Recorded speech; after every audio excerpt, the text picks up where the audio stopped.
ബോബി ചെമ്മണ്ണൂരിന്റെ മുൻകൂർ ജാമ്യ നീക്കത്തിന് വൻതോതിൽ തടയിടുന്ന അത് കൃത്യമായി ബ്ലോക്ക് ചെയ്യുന്ന ഒരു സമീപനം പോലീസിന്റെ ഭാഗത്തു നിന്നും ഉണ്ടായി. നമുക്കറിയാം ബോബി ചെമ്മണ്ണൂർ എന്ന് പറയുന്നത് വലിയ ധനികനാണ്. വൻ തോക്കുകളെ അഭിഭാഷകരെ ഇറക്കിക്കൊണ്ട് ഈ കേസിൽ മുന്നോട്ട് പോകാനുള്ള എല്ലാ സാധ്യതകളും ഉണ്ടായിരുന്നു. ജാമ്യമില്ലാ വകുപ്പുകൾ പ്രകാരമാണ് ബോബി ചെമ്മണ്ണൂരിനെതിരെ കേസെടുത്തിരിക്കുന്ന സാഹചര്യം പോലും. പക്ഷേ എത്ര പണം മുടക്കിയാലും ഈ കേസിൽ ജാമ്യം കിട്ടാനുള്ള സാധ്യത എത്രത്തോളമാണ്? നീലിമ, ഈ കേസിനെ പരിശോധിക്കുമ്പോൾ ഏറ്റവും പ്രധാനമായി പറയേണ്ടത് പരസ്യമായി സ്ത്രീകളെ അപമാനിക്കുക, അത് തുടർന്നുകൊണ്ടിരിക്കുക. തുടർച്ചയായി പരസ്യമായി സ്ത്രീകളെ അപമാനിക്കുന്നു. അതിന് കൃത്യമായ തെളിവുകൾ നിലനിൽക്കുമ്പോൾ അതിൽ നിന്നും ഏതു വലിയ അഭിഭാഷകനായാലും ഊരിപ്പോരുന്നതിന് ചില പരിമിതികൾ ഉണ്ട് എന്ന് തന്നെ നമുക്ക് വിലയിരുത്തേണ്ടി വരും. അത് നമുക്ക് നിയമത്തിലുള്ള വിശ്വാസമാണ്, ആ നിയമ സംവിധാനത്തിലുള്ള ഒരു പ്രതീക്ഷയാണ്. അതിനെ തള്ളിക്കളയാൻ എത്ര സാമ്പത്തികമായി ഉന്നതനാണെങ്കിൽ പോലും സാധിക്കില്ല എന്നതിന് തെളിവായി ഈ കേസ് പൂർണ്ണമാകുമ്പോൾ, അന്വേഷണം അടക്കം പൂർത്തിയായി ഒരു ശിക്ഷാവിധിയിലേക്ക് കടക്കുമ്പോൾ അത് വ്യക്തമാകണം എന്നതാണ് പൊതുസമൂഹം ആഗ്രഹിക്കുന്നത്.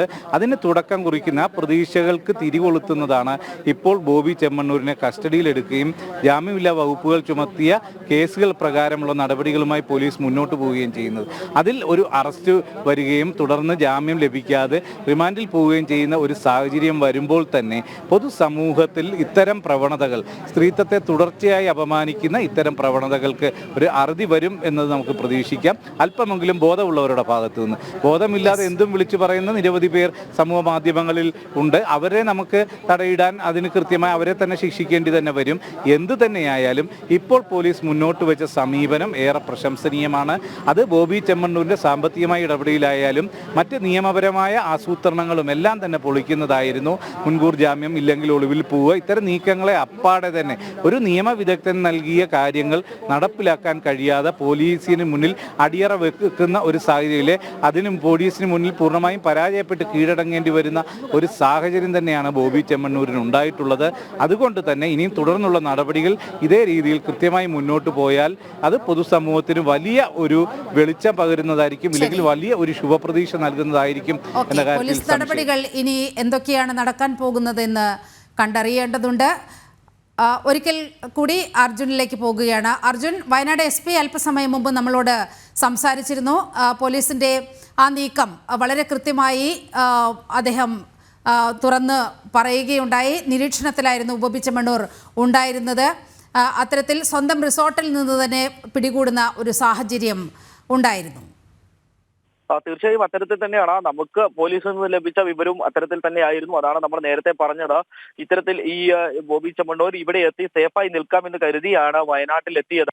അഥവാ പോലീസ് വന്നു കഴിഞ്ഞാൽ മറ്റൊരു സ്ഥലത്തേക്ക് അല്ലെങ്കിൽ മറ്റു സംസ്ഥാനങ്ങളിലേക്ക് കടക്കാം എന്നുള്ള ഒരു ചിന്ത കൂടി ബോബി ചെമ്മണ്ണൂർ ഉണ്ടായിരുന്നിരിക്കാം. അതുകൊണ്ടായിരിക്കാം മേപ്പാടിയിൽ തന്നെ, വയനാട്ടിൽ തന്നെ എത്തി ഇദ്ദേഹം ഇവിടെ ഒളിവിൽ കഴിയാനുള്ള സാഹചര്യം ഉണ്ടായത്. പക്ഷെ അത് മുൻകൂട്ടി തന്നെ പോലീസ് അറിഞ്ഞു എന്നുള്ളതാണ് നമുക്ക് മനസ്സിലാക്കാൻ സാധിക്കുന്നത്.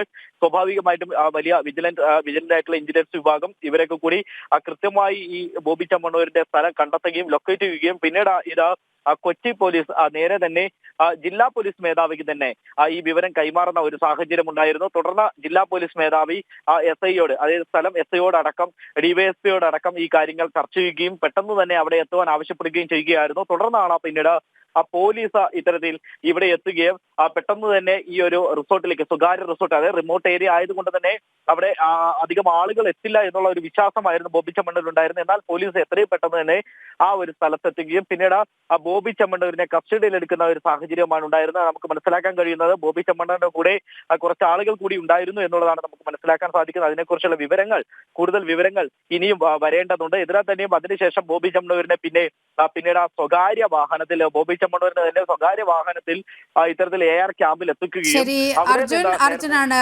വയനാട്ടിൽ നിന്നുള്ള വിവരങ്ങൾ പങ്കുവച്ചത്.